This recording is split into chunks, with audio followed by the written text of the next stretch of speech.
सई महाराष्ट्राला हादरवणारी आणखी एक धक्कादायक घटना घडलेला आहे। कारण पनवेलमध्ये 55 वर्षांच्या महिलेला जाळून मारण्याचा प्रयत्न करण्यात आलेला आहे।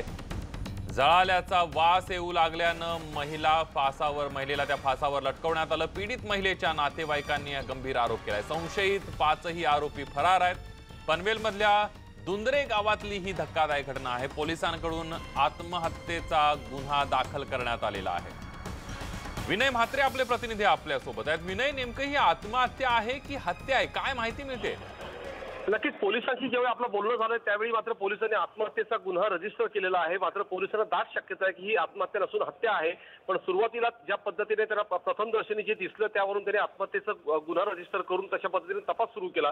मात्र जी परिस्थिती नंतर जी समोर येते किंवा नातेवाईकांनी ज्या पद्धतीने स्टेटमेंट दिले आहेत त्यावरून ही हत्या असल्याचा संशय पोलिसांना देखील आहे। आणि ज्या 5 लोकांची नावं नातेवाईकांनी पोलिसांना दिली त्या 5 जणांना शोधण्याचा आता तपास म्हणजे पोलिसांनी सुरू केलेला आहे। सुरुवातीला या 5 जणांनी या महिलेला, जी शारदा माळी महिला आहे, तिला पहिल्यांदा जाळण्याचा प्रयत्न केला।